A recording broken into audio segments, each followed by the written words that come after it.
Assalamualaikum warahmatullahi wabarakatuh.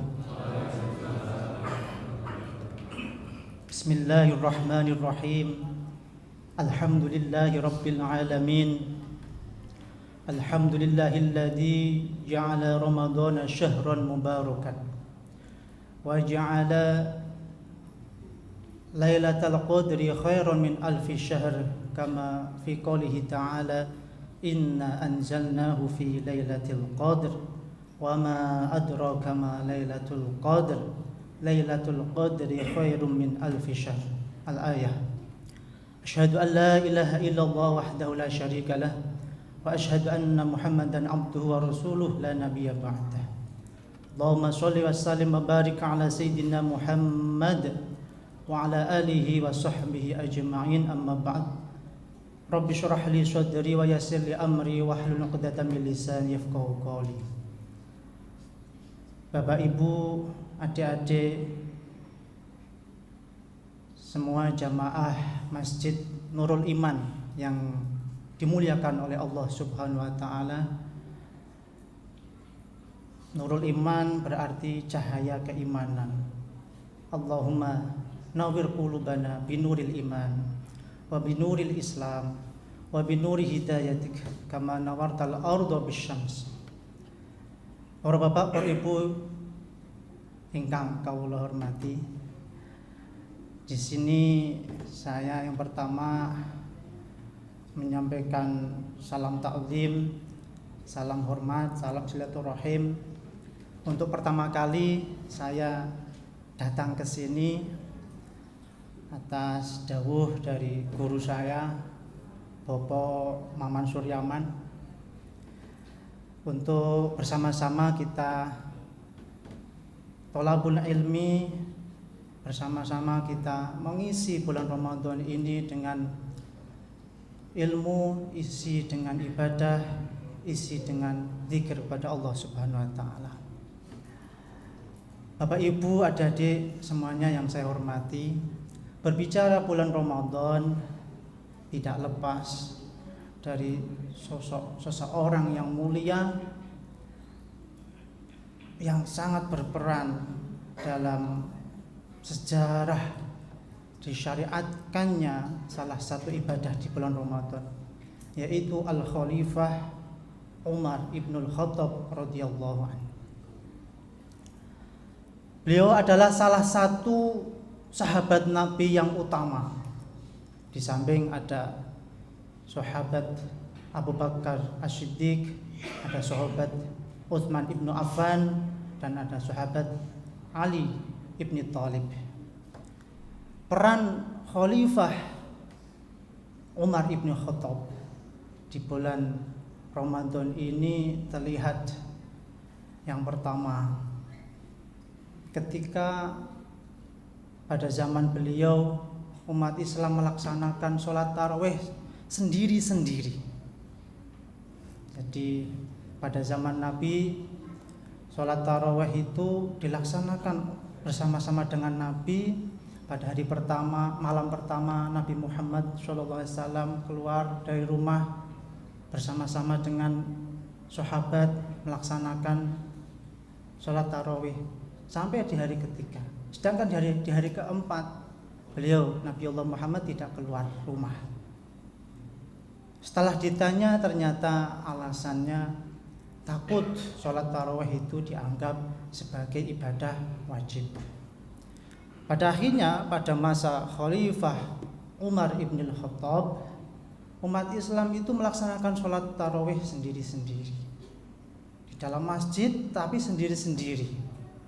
Melihat kondisi itu, Khalifah Umar ibn Khattab kemudian memberikan perintah kepada salah satu sahabat utama yang hafizul Quran, yaitu Ubay ibni Ka'ab, yang suaranya bagus, hafalannya kuat, untuk maju ke depan menjadi imam sholat tarawih. Nah, sejak masa itu sholat tarawih kemudian dilakukan bersama-sama di masjid berbondong-bondong hingga saat ini.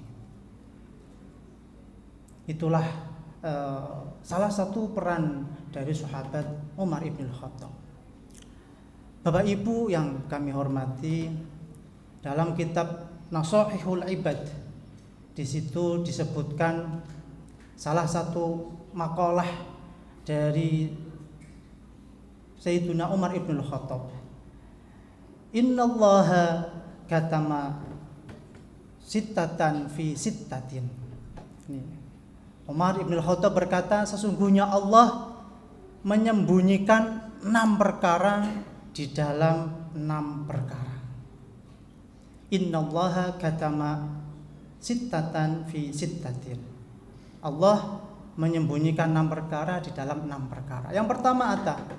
Yang pertama yaitu Allah katama ar-ridha fi ta'atin, yaitu Allah menyembunyikan keridhoannya di dalam ibadah ketaatan.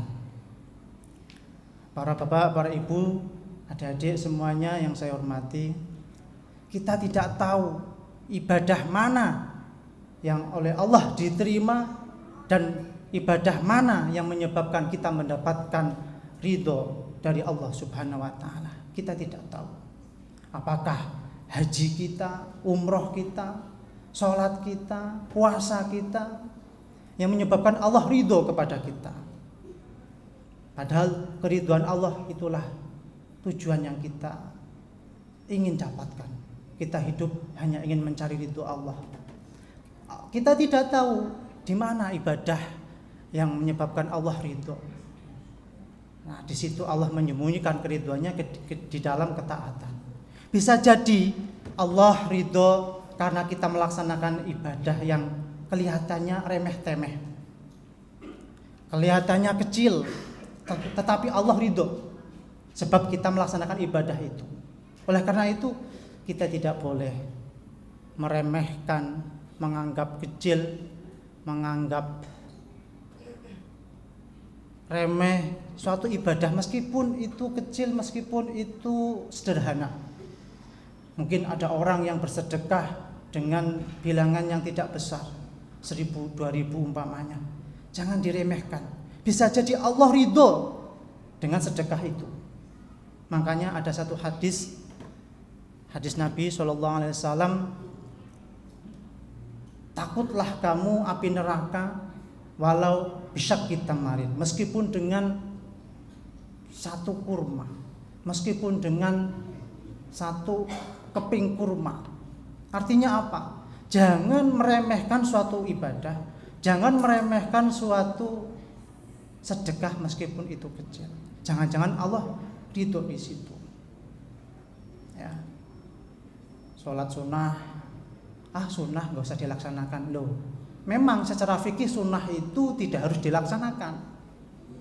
Kalau melaksanakan mendapatkan pahala, tapi jangan diremehkan. Nah, itu yang pertama. Allah menyembunyikan keridhoannya fi ta'atin. Oleh karena itu kita harus bersungguh-sungguh apapun ibadahnya, baik sunnah apalagi wajib, baik kecil apalagi besar. Yang kedua, katama al-ghadaba, katama ghadabahu fi maksiatin. Allah menyembunyikan kemurkaannya fi maksiatin, di dalam kemaksiatan. Kalau tadi yang pertama kita tidak boleh meremehkan suatu ibadah yang kecil, jangan-jangan Allah ridho di situ. Ini yang kedua, jangan remehkan kemaksiatan. Meskipun sedikit, meskipun kecil. Korupsi 271 triliun itu besar, nggak boleh diremehkan. Tapi mencuri atau mengambil 1.000, 2.000 itu juga nggak boleh diremehkan. Jangan-jangan kemurkaannya Allah, al-ghadab, kemurkaannya Allah ada di situ. Makanya meskipun dosa kecil itu dapat dihapus dengan kita membaca istighfar, dengan kita berbuat baik, ya. Atbi'i sayyi'ata bil hasanah. Ikutilah perbuatan jelek dengan kebaikan. Meskipun dosa kecil dapat dihapus dengan kebaikan, dengan wudu, dengan kita ibadah, tapi tolong jangan diremehkan. Kita lihat siapa yang kita maksiati, siapa yang kita durhakai ketika kita sedang berbuat maksiat. Yang sedang kita maksiati adalah zat yang maha besar, yaitu Allah Subhanahu wa ta'ala. Apalagi maksiat yang besar, dosa besar, membunuh, berzina, minuman khamr, dan seterusnya. Nah, itu apalagi. Yang kedua ini Allah menyembunyikan atau merahasiakan kemurkaannya di dalam kemaksiatan. Kemudian yang ketiga, menurut pangandikannya Umar ibn Khattab, yang ketiga yaitu Allah menyembunyikan Lailatul Qadar, katama Lailatul Qadri fi syahri Ramadan. Allah merahasiakan Lailatul Qadar di bulan Ramadan. Kita tidak tahu kapan Lailatul Qadar itu, tanggal berapa Lailatul Qadar itu, di malam berapa Lailatul Qadar itu, kita tidak tahu karena dirahasiakan oleh Allah. Dan kita tidak disuruh untuk mencari tahu. Kita disuruh untuk apa? Kita tidak disuruh untuk mencari tahu tanda-tandanya, tapi kita disuruh untuk menguatkan ibadah di bulan Ramadan, khususnya di malam Lailatul Qadar. Nah, karena kita tidak tahu yang mana ini dan Allah merahasiakan, seharusnya dari tanggal 1 sampai tanggal terakhir 29 atau tanggal 30 kualitas ibadah kita sama. Jangan-jangan Lailatul Qadarnya nanti malam ini, jangan-jangan kemarin, jangan-jangan besok, kita tidak tahu. Meskipun banyak riwayat yang menjelaskan bahwasanya Nabi Muhammad ketika masuk malam ganjil, kemudian beliau membangunkan keluarganya untuk bersama-sama melaksanakan ibadah. Beliau mengencangkan ikat pinggangnya untuk melaksanakan sholat sunnah. Meskipun ada riwayat itu, tapi sejatinya hakikatnya tidak tahu Lailatul Qadar ada di malam berapa. Allah merahasiakannya. Para bapak, para ibu, adik-adik semuanya yang saya hormati. Kemudian yang keempat, yang dirahasiakan oleh Allah adalah Allah katama auliya'ahu fima bainan nas. Allah merahasiakan para kekasihnya di antara manusia. Allah itu memiliki kekasih, memiliki orang-orang khusus yang oleh beliau disebut dengan wali, yaitu jamaknya aulia. Seperti di Al-Quran, ala inna aulia Allahi la khaufun alaihim walahum yahzanun. Bahwasanya kekasih-kekasihnya Allah tidak memiliki rasa khauf, rasa takut, wala khaufun alaihim walahum yahzanun, dan mereka tidak memiliki rasa sedih. Artinya Allah memiliki kekasih, memiliki wali. Dan sayangnya kita tidak tahu siapa kekasihnya Allah di antara sebanyak orang ini. Mungkin ada kekasihnya Allah di sini, ada walinya Allah di sini, kita tidak tahu.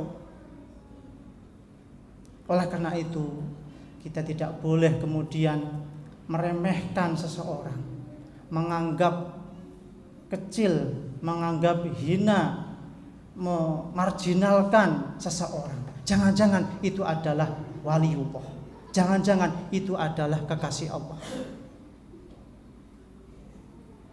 Dan kekasih Allah ini sangat sir, sangat rahasia, tidak ada yang tahu. Ya. Di dalam hadis di kitab Arba'in Nawawi disebutkan di situ, barang siapa yang menyakiti kekasih-kekasihku, maka aku Allah mengumumkan perang kepadanya. Nah, ini sangat mengerikan. Oleh karena itu kita tidak boleh sembarangan melukai orang lain, menindas, mendolimi orang lain. Jangan-jangan itu adalah kekasihnya Allah. Nah, kalau kita mendolimi kekasihnya Allah, dijak perang oleh Allah. Masya Allah. Ini yang berikutnya, yang keempat. Yang kelima, karena waktunya terbatas ya, saya agak cepat saja. Yang kelima yaitu Allah merahasiakan al-mauta fi umri. Allah merahasiakan atau menyembunyikan kematian di dalam umur. Kita tidak tahu kapan ajal menjemput. Tadi sore saya mendapatkan share-sharean di grup WA, ada kecelakaan di Ring Road Utara. Masya Allah. Orang itu korban yang meninggal dunia, tidak tahu kok dia akan meninggal di waktu itu. Sebelumnya dia tidak tahu. Tiba-tiba dia masuk ke jalur cepat, kena bis dan sebagainya. Beritanya seperti itu. Sebelumnya, mungkin 1 detik sebelumnya dia tidak tahu akan meninggal.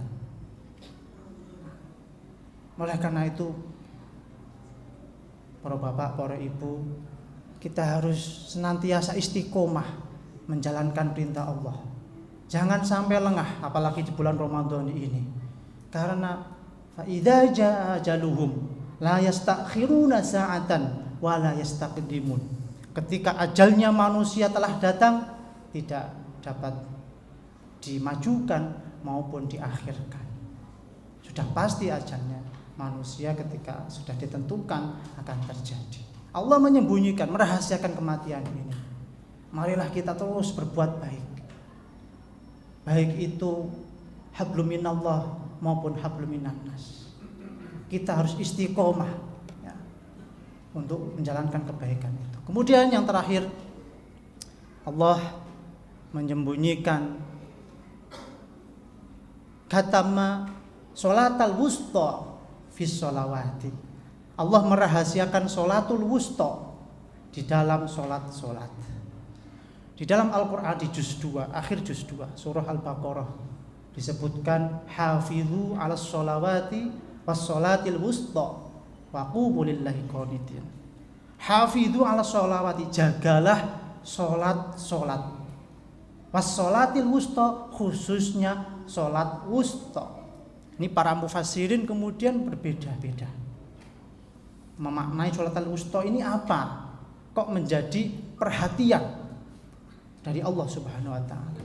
Hafidhu ala sholawati, jagalah sholat-sholat, was-sholatil wusta, dan sholat wusta. Khusus, disebutkan khusus. Itu menandakan ada perhatian khusus dari Allah tentang sholat wusta. Ada sebagian mufassirin yang menyebutkan sholat wusta adalah sholat asar. Ada sebagian mufassirin yang menyebutkan sholat wusta itu sholat subuh. Banyak tafsir tentang sholatil wusta itu. Maksudnya apa? Hikmah dibalik itu.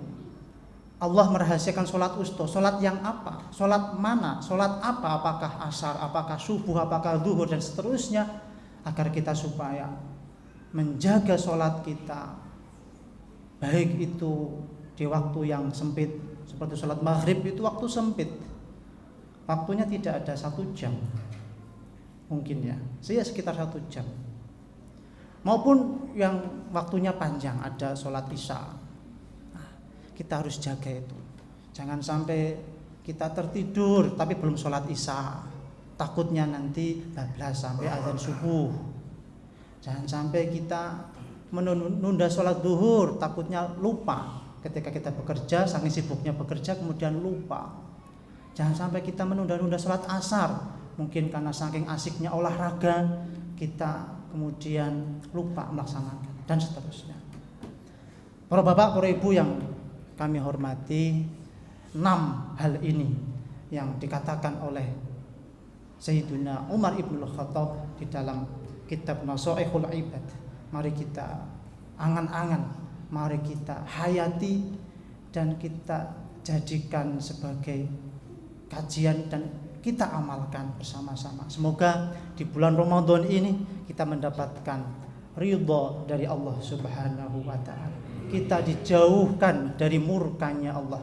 Kita mendapatkan Lailatul Qadar dan kita dijadikan bersama-sama dengan kekasihnya Allah, dan kita diwafatkan dalam keadaan husnul khotimah, dan kita mendapatkan anugerah nikmat melaksanakan sholat, baik itu sholat sunnah maupun sholat fardu, dengan pelaksanaan yang khusyuk, yang hati kita hadir, yang mendapatkan ridho dari Allah Subhanahu wa ta'ala.